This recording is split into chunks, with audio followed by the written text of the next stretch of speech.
Atlantic University, you know, GPI, Global Policy Institute, and Bay Atlantic University are working together, and we're extremely happy to have to be able to host today this panel discussion that hopefully will help us understand this huge problem that we're all going through.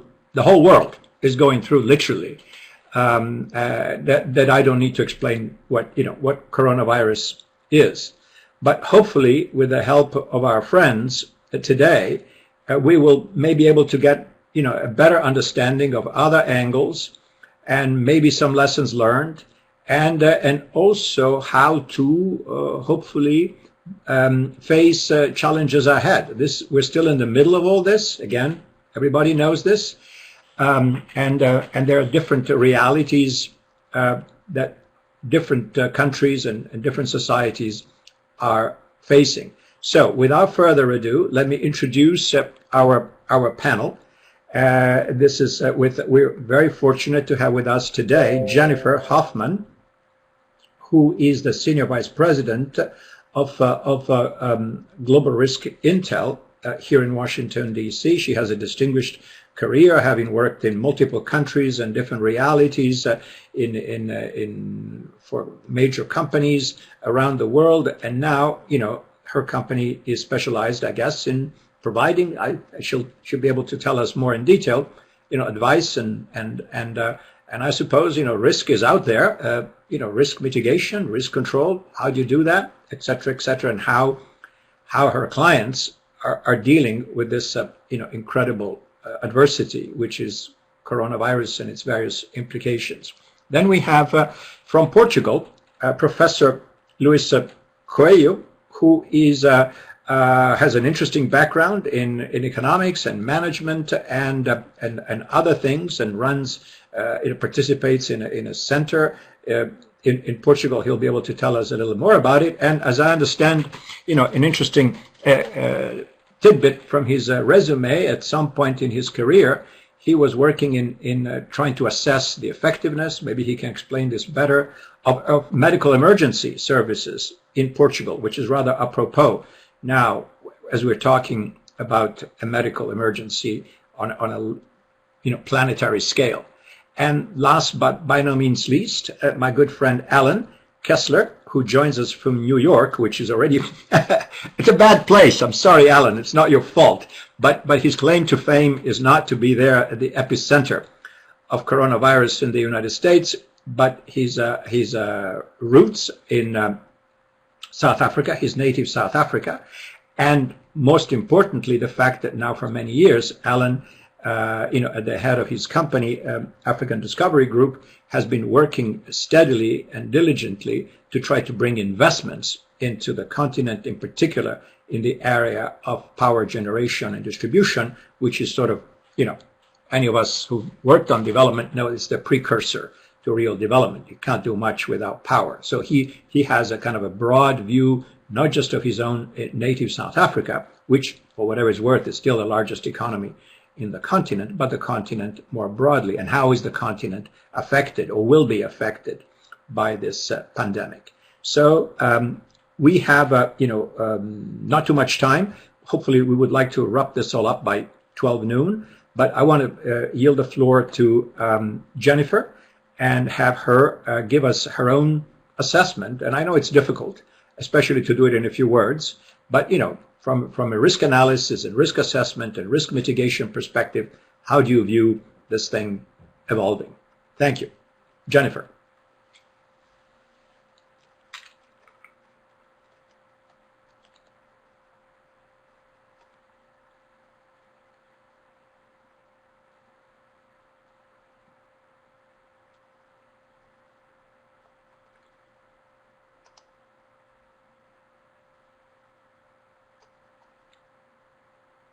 Jennifer?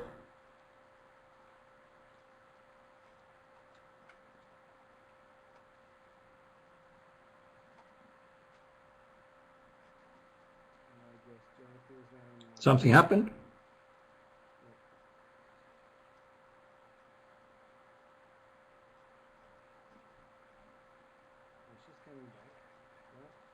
Oh.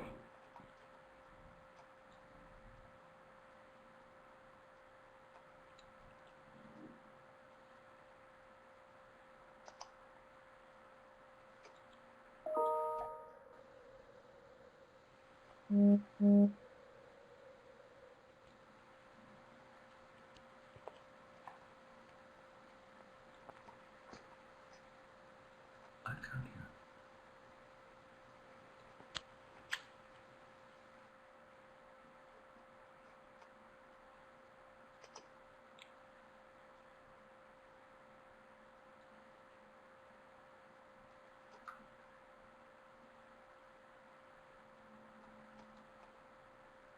Paolo, please continue with the other speakers for now until we sort it out with Jennifer. Okay, because we cannot hear her. All right, yes, we seem to have a technical problem with Jennifer's audio. Luis, can I yield to you and give us your own perspective from, of course, about Portugal, but more broadly, as you are obviously in Europe and as Portugal is part of the European Union. If you can give us a sense of how you see all this. We know Portugal obviously is affected by the coronavirus, but much less than other countries. Give us your sense of what's going on, lessons learned, and how you look at the ripple effects of the crisis all over Europe. Luis. Hi, Paolo. How are you? Can you hear me? Can you guys hear me or not? Yes. Now I can speak too. Okay. Yes, I can hear you. Can you hear me as well, Paolo? Can you hear me? Can you guys hear me or not? We can hear you. Yes. Okay. Sorry, because I just wanted to make sure that, I was talking to somebody.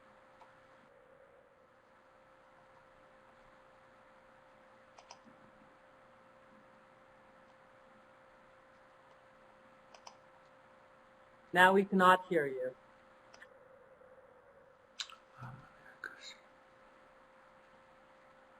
Paolo, if you'd like me to pipe in, and I'm happy to. Yes, I mean, do you have your audio now, Jennifer? Yes, my audio is working now, so I'm happy to just make a brief presentation and then pass the word once his audio is working. Okay. So, sorry, everybody. Thank you very much for inviting me. All right, Jennifer, please. Okay, so thank you very much for inviting me to this panel. And as you mentioned, yes, I'm Senior Vice President, Global Risk Intelligence. We're a risk advisory firm, and obviously right now this is a prime moment for us in terms of identification, assessment, evaluation, monitoring, and assisting companies and institutions in how to mitigate and monitor the situation, whether it be strategic risk, financial risk, operational, or compliance. One of the things I'd like to say about this COVID-19 is that many people have talked about the black swan, the risk event of a black swan. It is not a black swan. This is really a gray rhino. It is high probability, high impact, but it was neglected. It's like the elephant in the room. It was something that we knew. In fact, there are many interviews, many of the World Economic Forums talked about pandemics as a major issue, but many people ignored this. And even over the past 6 months, or 5 months, there were really a series of warnings and visible evidence that this was happening, and we just didn't really deal with it right away. So that's sort of my take on COVID-19. I think, I'm not sure if you want me to go on and talk about what the damage Maybe is. you can say, okay, we understand that, Jennifer, and the question is how do we go forward here? We already know about this sort of epic, catastrophic economic impact. How do we pick up the pieces? We missed it, okay? The elephant in the room was there. Nobody saw it. Too bad. But now that we are in this predicament, how do we move forward? What is the best course of action from your perspective? So in terms of course of action, I think that one of the main things is that both the government and the private companies need to sort of create partnerships. So sort of, I mean, even here in the States, they're talking a lot about public-private partnerships and working together to put together a policy. This is fundamental in terms of dealing with the issue.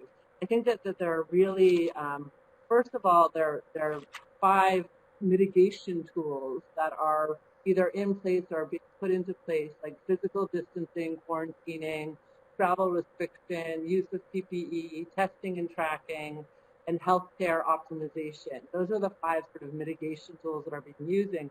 And this is going to be going on for at least another 12 to 18 months.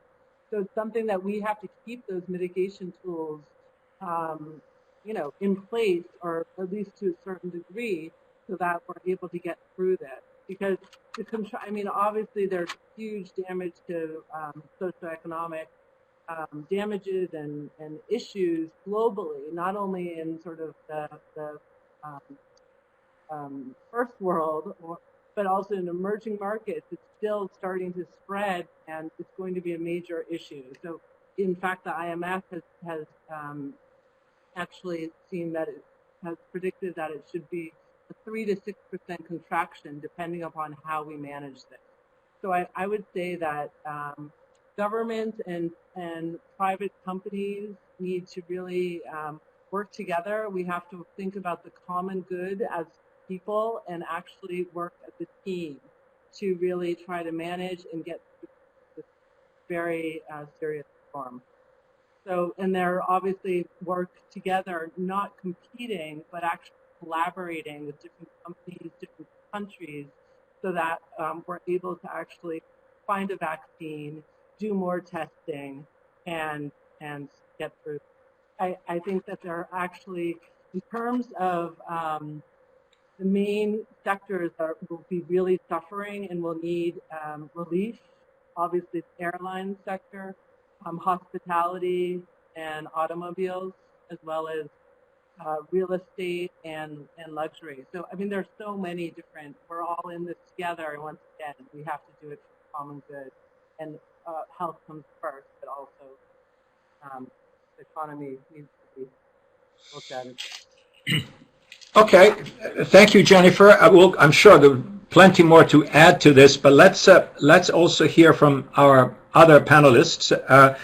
Luis, are you back? Are you okay? Can you? Yes. Can you hear not. I can hear. Not. Can you speak a little louder? Maybe it's better. Try. Yes, I can try to. Can you hear me now? It's a bit. The volume seems to be a bit low, but I can hear you. Can you hear me now? Which is better? Is it better now? The sound? A little. Try to speak up if you can. It means no. It means no. Okay, let's try to do what I can. Can you from please this end. adjust your? So thank you for having Can me. you please So that- adjust microphone volume through the microphone symbol? It's. Let me just see. Like that. Is it better? Okay, I'm using my cell phone because my computer is not working properly, so I had to resort to my cell phone. Anyway, in the interest of time, thank you for having me. Very interesting idea. You should do it more. We should do it more because that's the way to go forward. In terms of the challenge that you gave me to talk a bit about Portugal and the European Union. So 2 main ideas. Portugal is doing well in terms of the health issue. So right now we are in our 45th day of the pandemic here in Portugal, in the outbreak. And we're doing, okay, because we have around 18,000 positive cases of COVID and around 600 people have died. So on that part, everything seems to be good. Now, in terms of the discussion right now in Portugal, the thing is how to go back to the normal life, whatever that means in this particular moment. And this is important because from an economic perspective, the outlook for Portugal is pretty bleak. So I just want to give you two numbers. First of all, if we think about GDP, people are expecting to be hit hard here in Portugal, and we expect to lose on an annual basis something like 4 to 14% of our GDP. That's pretty massive, right? And of course, with recession comes unemployment. And so right now, the unemployment rate in Portugal is around 6.5%, and we should have around 13 at the end of the year.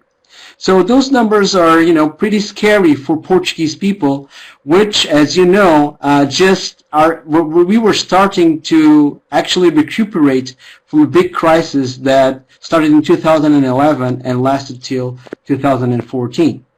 Now, I'm worried as an economist here in Portugal because the government does not have a lot of ammunition to actually help out the economy. So our public debt as a percentage of GDP is around 120%.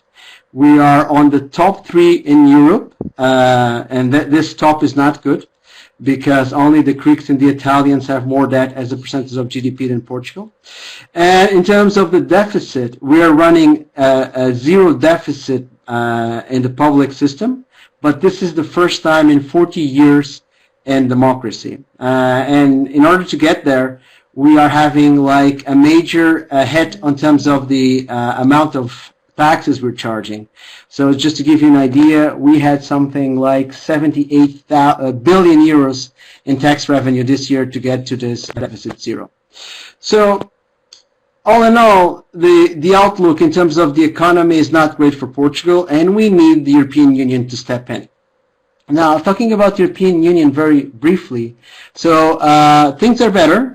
So the idea is that we will have also a crisis in Europe. So some say it can go to 7.5% of the GDP. Some people are saying less than that. And of course, you have different velocities here in Europe, right? Some countries are going to be hit hard by the crisis, like for instance Spain and Italy. Some may not be hit as hard as for instance Germany. Now, in terms of the reaction of the people that should be doing stuff here to prevent a massive crisis in Europe, we have the ECB, which moved quickly and announced a 750 billion euro program just to buy public debt, which is very good, and to some extent helped calm the markets in terms of the reaction of the yield to maturity on public debt of the European countries. But on the other side, the Eurogroup, which is basically the group of finance ministers that to some extent deal with the money that the European Union can actually, put out to help the economies, things are very slow. So just to give you an idea, they announced a package of 540 billion euros to help the economy, when Germany just announced 750 billion for their own economy. So in my opinion, and this is just Luis Coelho talking, it's surely too little and maybe too late. And one needs to keep in mind one thing. If everything breaks down, the idea of the European Union was to keep peace in Europe.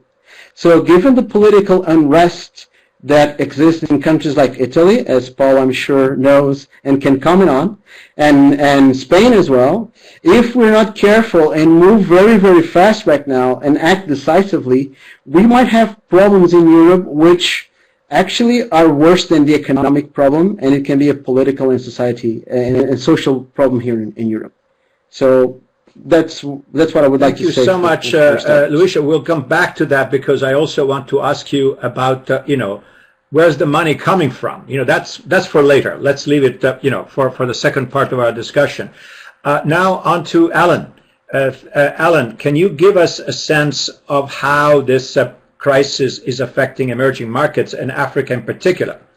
As for starters, the only thing I can say is that the medical situation doesn't seem to be so tragic for the moment, at least, and I hope it stays that way. However, African countries in particular, and I'm sure you can elaborate on this, have been hit hard two ways. One, collapse of the demand for commodity prices, which is their main export, and two, outflow of foreign direct investment. $100 billion have just left. They're gone.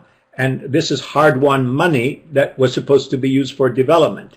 And of course, now the African countries, along and many others, are knocking at the door of the IMF. How do you see this? From your perspective, as somebody who has deep knowledge of Africa, what's going on, and how do they get out of this? Thank you, Paolo. There's so many different things to speak about in such a short period of time, and what you just laid out is already a fairly prolonged interaction, so I'll try to be as quick as I can. Clearly, the negatives, the health impact here is draconian. Even one death is obviously incredibly tragic, and I find the news so belittling in terms of even one mortality.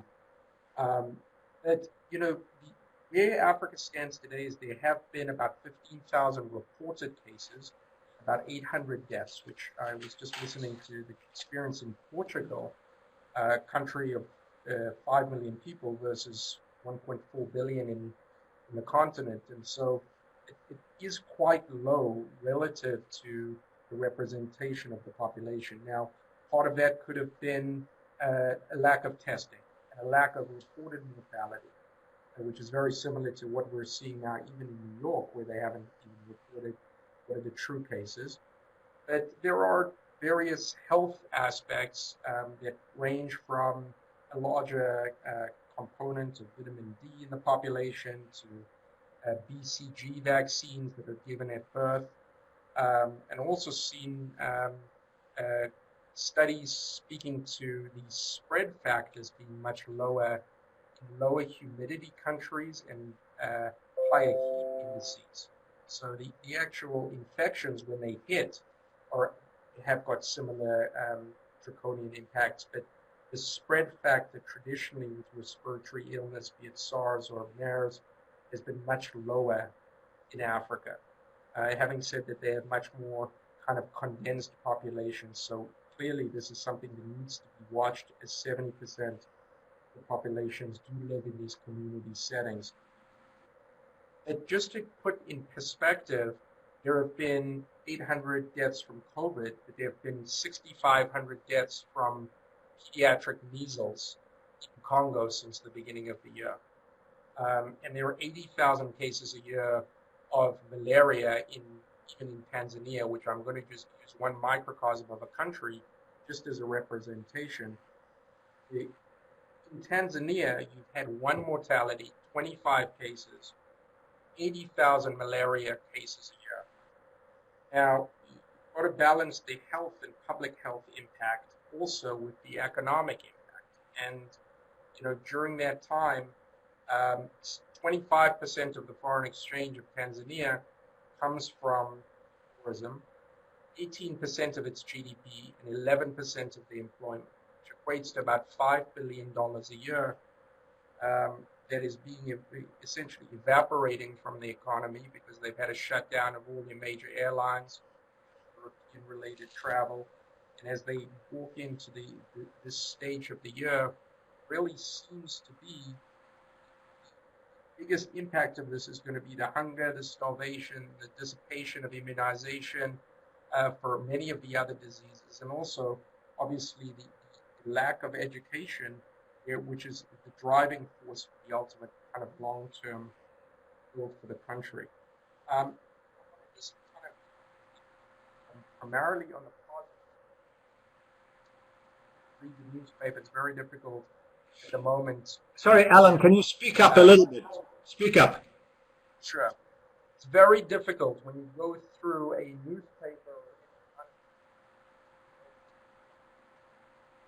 Look at the African. There are a few positives that are certainly the way that they're conducting themselves, and I feel, the week before we had a lockdown here in New York, I had an opportunity to travel a few countries in Africa, came back to New York, and each country I was in Africa, they were checking me with temperature, my travel history, and kind of a prolonged period of kind of investigation prior to letting me into the country. When I arrived in New York, which was already in a state of emergency, they let me straight through the airport in JFK. So I think Africa has had a kind of unfortunate trial of this epidemia and in the past. And so I think that they've got experience, and I think that is being highlighted, and it's obviously a positive impact.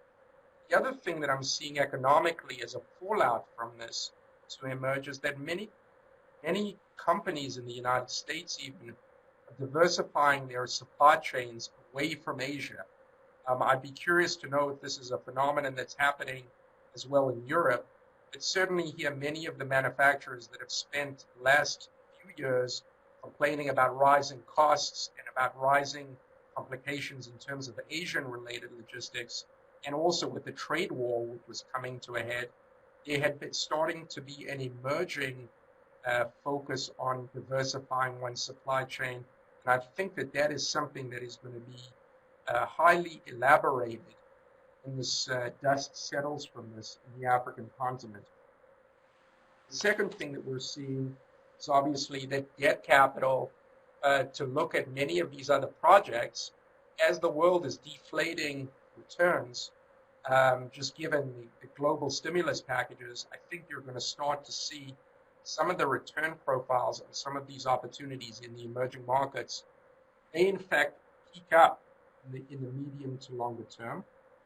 And one of the interesting things that I'm seeing, Paolo, you mentioned the commodity rollover. As negative as that is for many of these oil-based economies, Gabon, Equatorial Guinea, Nigeria, and Angola certainly, what we're also seeing is that there is an emergence in the net relative electrification cost. We've seen electrification costs come down by as much as 20 to 30% during this time of the oil price demise. And I feel as though the fact that if you had a trade-off on short-term costs of oil versus long-term electrification benefit, I think we're really going to see a substantial uptick in the positive impact into the continent. So I'm trying to keep a positive disposition. Obviously, there are many aspects of foreign direct investment that are being compromised. And I do believe that even though, the kind of outflows are creating credit crunches, we are in fact getting, and we have a number of private sector owners of much of the credits in the emerging markets. It's broad, not just specific to Africa, but I found a statistic that about years ago,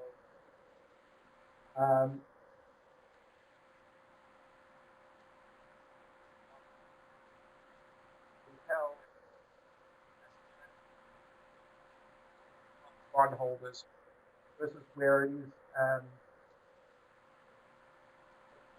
86%. So it's not as though we have the contagion that you might have had, kind of certainly towards the time with SARS, but towards some of the other pandemics at the end of last century, where suddenly you woke up and kind of everybody was contracting debt. I think a lot of the private bondholders, everybody's got their own nuances, hedging strategies, and so I think it'll be a little bit more orderly in terms of what can be done. But I do believe that the opportunity is going to create a medium to long-term benefit for the African continent, despite obviously the tragedies that we're faced with today. So with that, I've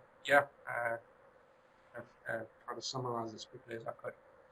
All right. Well, Jennifer, if I can get back to you, please. Can you, also picking up a little bit on what Alan was mentioning, the diversification of supply chains, right? We have had a China-centric, manufacturing phenomenon, which has been now going on and developing and becoming steadier for the last 30 years.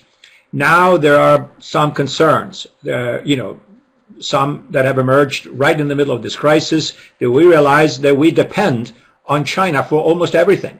all the emergency medical supplies, the masks, the uniforms, the protective gear, the ventilators that all of us have become experts about now. All this stuff, guess what? Most of it comes from China.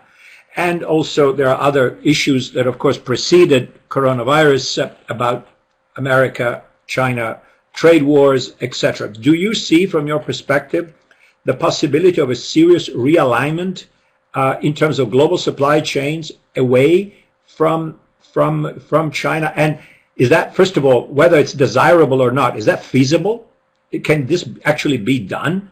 It's complicated, right? And what are the pluses and minuses here? How do you see it from your perspective, Jennifer? Thank you, Paolo, for the question.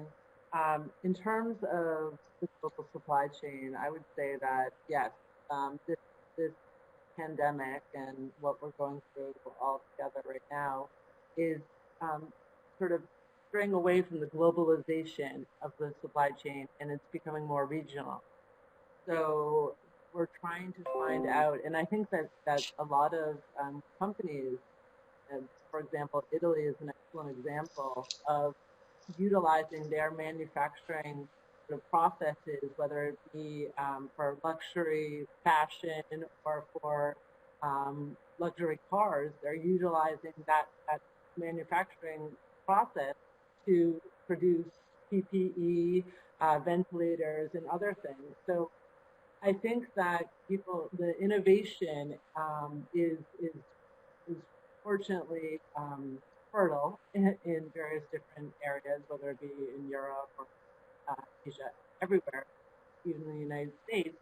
And it's going to be much more of a regional supply chain. So there's going to be a move, a trend to switch, and I think Alan mentioned this, of straying away from sort of going towards China, and the trade war will become even more of somewhat of a Cold War, perhaps, and there will be a lot more local supplies or regional supplies. So we're going to be utilizing our regionalization and making sure that the supply chain is not too far away, and we're able to get the key parts, key components to whatever we need in a somewhat near vicinity to where we are producing things. I think that also, back to one place, as I mentioned, what they're doing in Italy and other countries, there's going to be a change of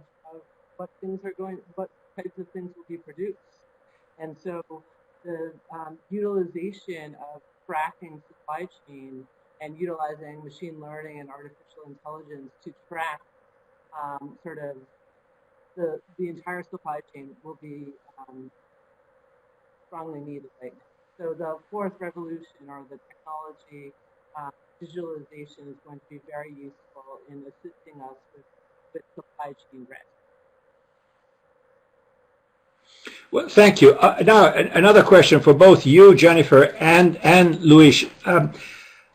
The real other elephant in the room, we know you, Jennifer, were using that analogy, talking about this pandemic that might happen and everybody ignored. One thing that we do know that we are witnessing now is that the government response to the pandemic has been to inundate markets essentially with credit and with support, with this and that. We know here in the United States, just for starters, we have a package of $2.2 trillion. That's 10% of the US GDP, an astronomical number that has never been even conjectured in the past. When we had the unprecedented financial crisis in 2008, the Obama administration, mega stimulus plan was $850 billion. Okay, and that was the worst financial disaster since the fall of Wall Street in 1929. Now this is more than double, and if I may add, this comes on top of one of the largest deficits run by the federal government at a time of an expanded economy. Right before. At the end of 2019, we were running a federal budget deficit at the tune of about $1 trillion. In a full employment economy and growing pretty nicely with the stock market, you know, at dizzying heights. This is unprecedented. Now the 1 trillion has become 3 trillion. What the question I'm asking is this: how does that impact in the future the actual viability of the federal government? Obviously, this money is all borrowed. There's no cash, you know, in the tiller to draw from. We have to go out, and the federal government has to go out and borrow. And so the question for both you, Jennifer, and Luis, because he was mentioning Portugal fiscal situation, which was not that great before coronavirus, and that can be extended to Italy and other countries in the EU. What does this mean? We've never been here before. How will governments cope with this gigantic load of debt? How is that going to affect, you know, the ability to perform various functions? Does this mean that the government will tax society more to get more revenue? How do you see this? Is that a big deal or not? I think it is, but I would like to know your opinion. Jennifer, maybe you can start with you, and Luis can follow by Europe. I was actually going to have Luis start just because I'd like to hear his opinion, and I was also looking at the chat that someone was asking. Okay, maybe then Luis. Okay, the lady defers. Luis, you go first. Thank you, Jennifer. That's very kind of you. Well, anyway, I don't know much about the U.S. situation, so I just can comment from the perspective of an outsider. I guess that you guys have one major advantage, which is the world likes Visa and the world likes U.S. dollars. So whenever you start pumping money into the economy, it's not only your economy, it's the world economy. So in that sense, having the U.S. federal government just, you know, piling up debt like crazy, I guess that in the end, the world will basically feel the impact, and not only America. So on that particular question, I would not worry too much with the US dollar and your particular situation as a country. Now, if you look at the European problem, that's much more interesting, especially for the countries that are within the Eurozone. And the problem is this: although we have the same currency, the euro, the economies are fundamentally different. So you have Spain, Italy, Portugal, Greece. They have a certain economic dynamic, and you have Germany and to some extent France, which are completely different. So when we're pumping money into the economy in Europe, we have to realize that there's going to be an asymmetric response to that stimulus. For instance, if you ask Portuguese people, would you like the ECB to pump money into the economy so that you can guys fight off the economic situation that will result from the COVID pandemic? We will say, yeah, sure, pump as much as you want, because the alternative is our economy is going to collapse eventually. And the reason is simple: both Portugal, Italy, Greece, and Spain, they don't have the economy to, for themselves, take care of the situation over here. So I talked about the GDP. The public debt in Portugal as a percentage of GDP, it's 120%, but Italy is larger. Greece is around 180, Spain is around 100%. So if we don't get money from the European institutions, our countries will not have the ability to solve this crisis. It's simple, it's pure, and there's no debate about this. Now, if you ask, for instance, the Dutch or the Germans, if they like the idea of pumping money into the Eurozone, they will say no, because there's a moral hazard problem. So they don't want to get the costs of trying to sort out the economic problem in the South, because they think, and I guess to some extent they're right, that they can do it by themselves in their own country. As I've mentioned, Germany just announced 750 billion euros as aid for their economy. So thinking about the U.S. problem and the European problem is completely different, right? And sure, go ahead. Quick follow-on, Luis. Some people have, I don't know, argued or opined that this is really another crisis that will test the resilience of the euro.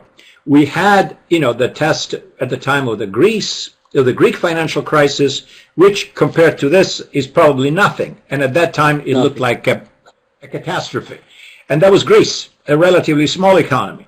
Now we're talking about, as you say, Portugal, Spain, Italy, Greece, what the politely called Club Med, right, of Europe, and the North that says, do we really want to bail these guys out? And the whole, I guess, was there some kind floated about the Corona bonds, right? Mm-hmm. And as you pointed out, the Dutch say, not so much, not that interested. In other words, if the North, which is better administered, more vital, what have you, doesn't want to underwrite the debt that the South has to load up in order to save society, then what happens? If the money is not there, who's going to, then you're talking about stratospheric interest rates. At some point, the spread between bonds from Italy, Portugal, whatever, and the North will be, what it was back in 2011. How do you see, in other words, do you see the euro under serious threat, or this is an exaggeration? In a simple word, yes. I'm very, very concerned about what the future is. Just to give you one tiny bit of information.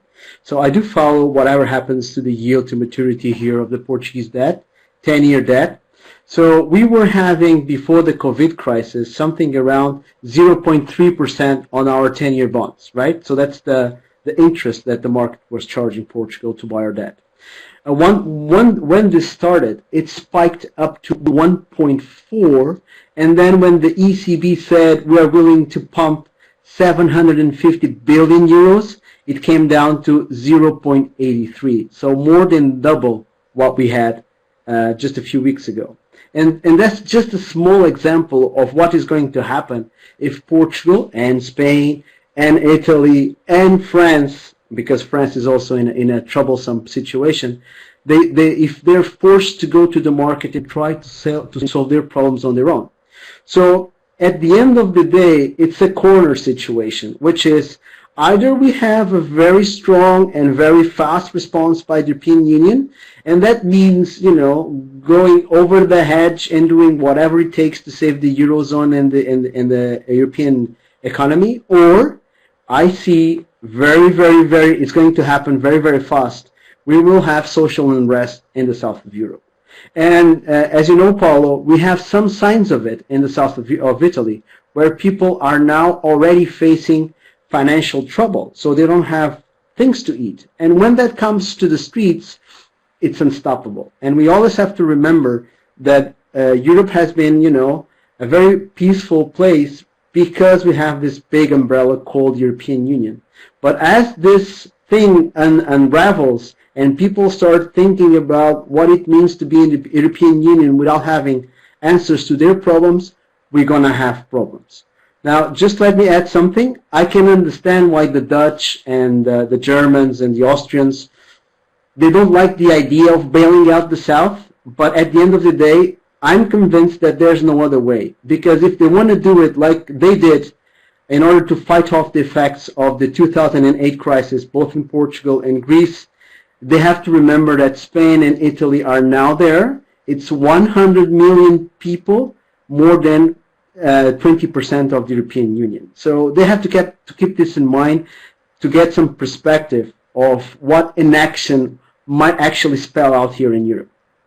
And I'd like to Thank you. Jennifer, back to you now. Sure. Now you are enriched by the experience of Europe. Basically, we had, just to repeat a little bit, we had already not exactly an ideal fiscal situation before coronavirus. Now it's going into something astronomical. Can we handle this as a country?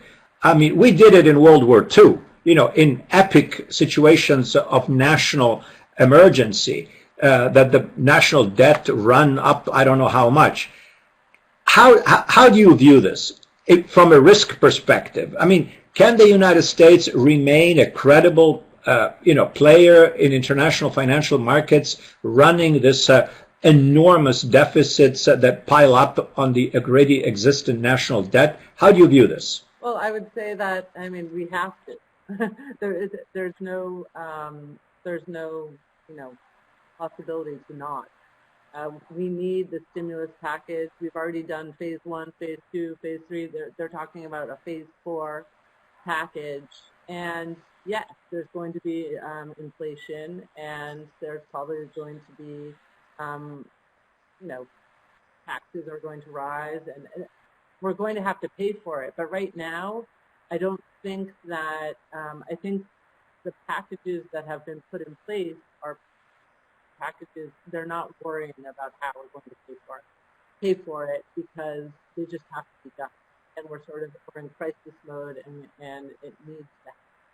And that's I mean, unfortunate, but that's what needs to be done. So I think that because the U.S. is a financial powerhouse, once again, I do think that public-private partnership, even with financial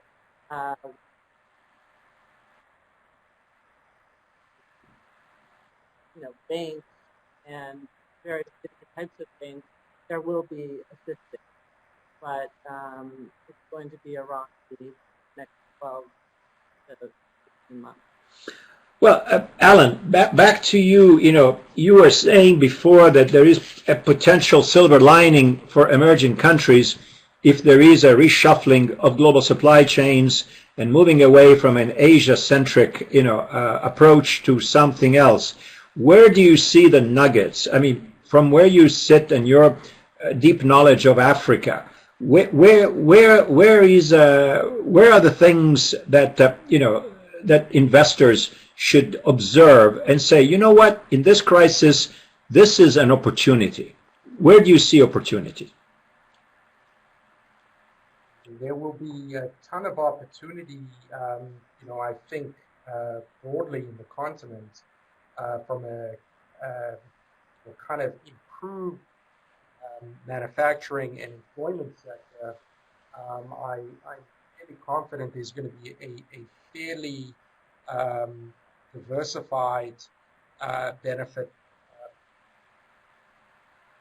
You spoke to some of the commodity enriched countries at the moment feeling a decline. Those are the oil producers. But I think what you're also going to start to see is that the U.S., because of what we've experienced now with everything from ventilators to masks, I think the U.S. is going to become much more aggressive about having a diversified approach to sourcing of materials. I think back to the rare earth battle early in the trade war with the Chinese, and I feel as though the U.S. is going to become much more aggressive in terms of sourcing a lot of the strategic minerals, and many of those are embedded in Africa, and many of those have not been kind of excavated because I think that there have been a kind of almost complacency in terms of supply chains. So I think you could probably look at what is necessary kind of across the board, from lithium to cadmium to the rare earths to magnesium, manganese, and I think you'd come across very quickly those countries. I think you're going to see natural gas continue to perk up as prices continue to decline. The beneficiaries of those are Senegal, Angola, Mozambique.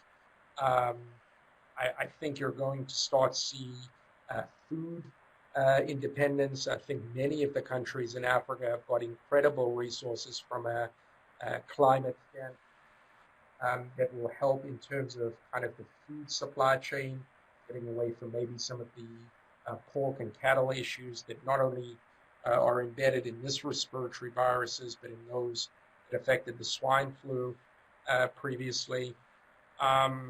So I think, from a commodities, from a supply chain, manufacturing, the labor costs are so low that I think if you just spent a little bit of time and appreciate just how robust this is, this really may have a kind of golden lining for the African.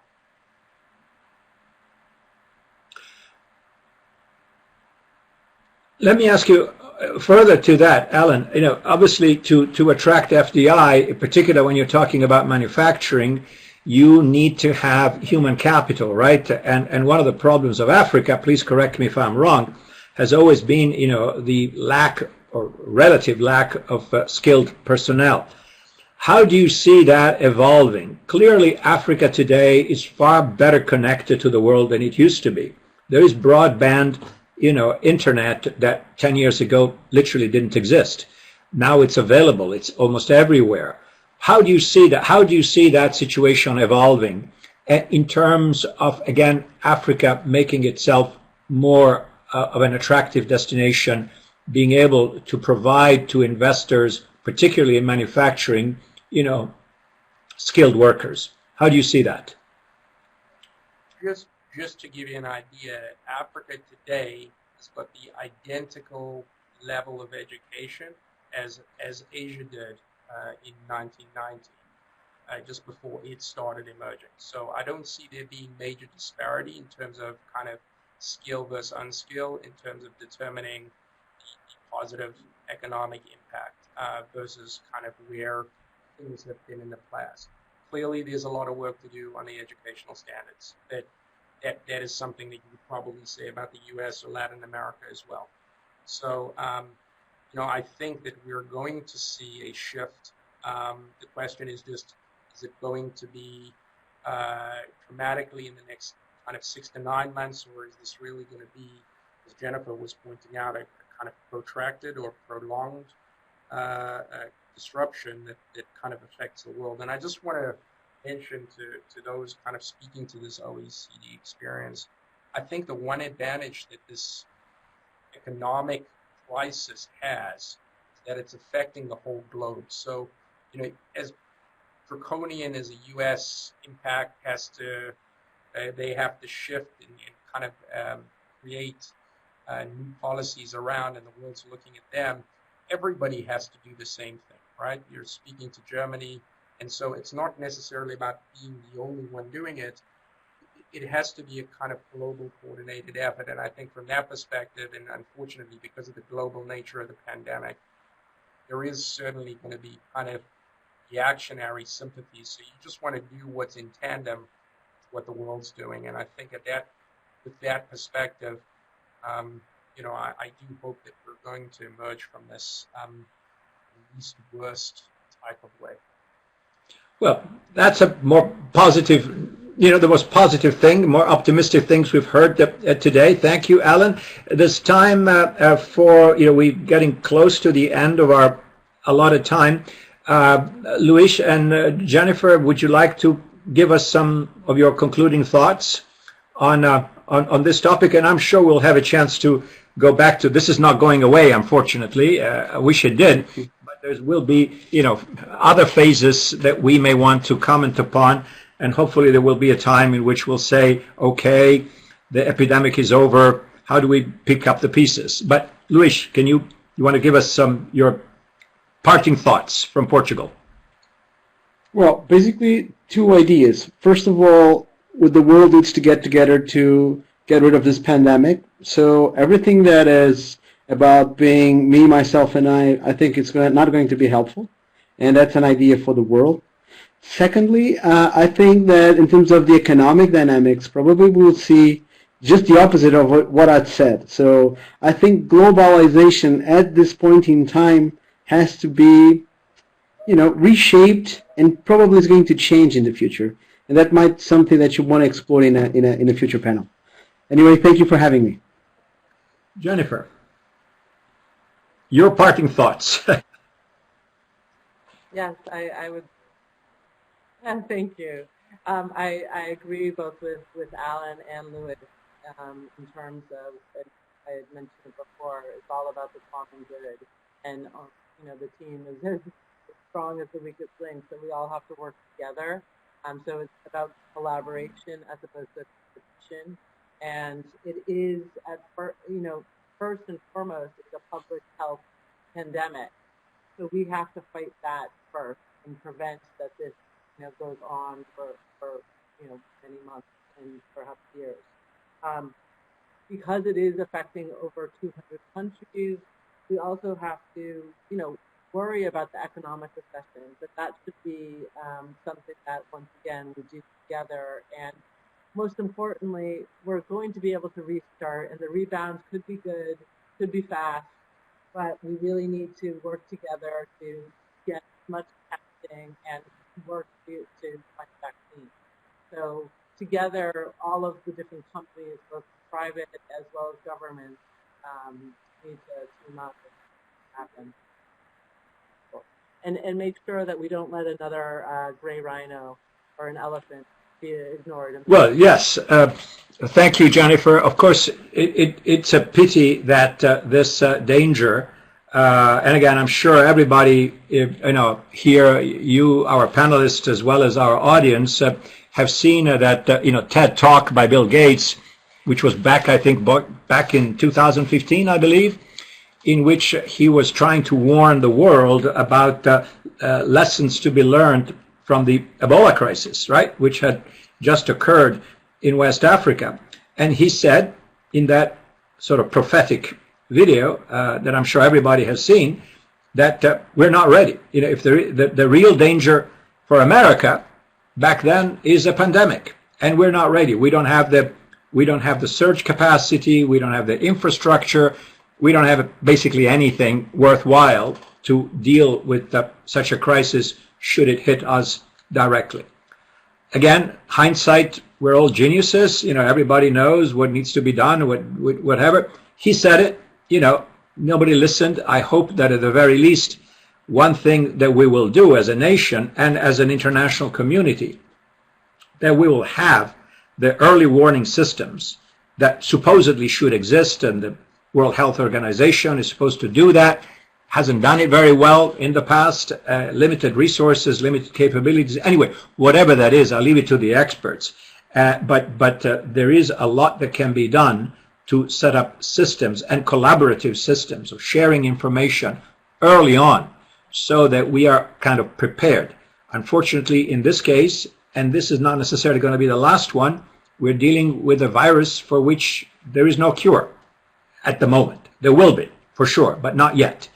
So with that, in this hope of a more collaborative, international community that will be able to be more flexible and adaptable in dealing with future crises, I think I would like to thank our panelists. I would like to thank Alan and Luis and Jennifer for being with us. We will do this again. I think there is plenty more to discuss, and in terms of preview of coming attractions, we want to inform all of you in our audience that there will be another event with other on similar topics, but different participants coming up next week. But we, for sure, if you are so kind to indulge us, Alan, Jennifer, and Luis will be back, and hopefully we'll hear from you your thoughts on the evolving situation. And now, for now, on behalf of the Global Policy Institute, of my colleague Denise,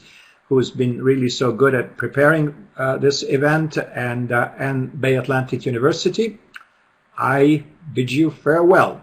Be safe and wash your hands, okay? Please. Bye-bye. Bye-bye. Thank you. Bye-bye. Paolo, I'm going to keep Bye. this room live for a while if our panelists would like to answer the questions in the chat box. So it's going to be live for a while for you. Thank you all. Okay.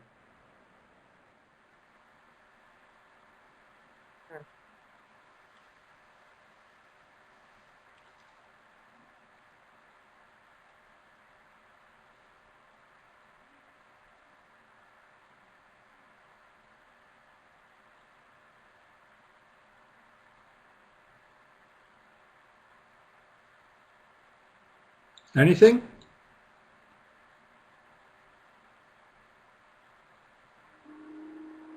There are some questions in the chat box, Paolo. You can check it out if you like. I only see thank you, but I do not see. Oh. Go up. Okay, I see Georgie. Scroll up. All right. Let's see. I'm going to jump off. Thank you, Jennifer. Thanks, Paolo. There is a question.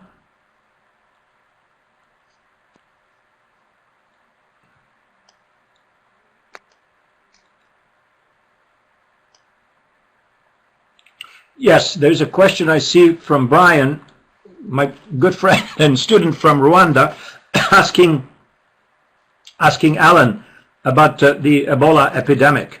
Do you have any thoughts on that? The question is. Alan replied to him, but there's one question for Luis. Okay. I'm still here. Yes, and I'm still here.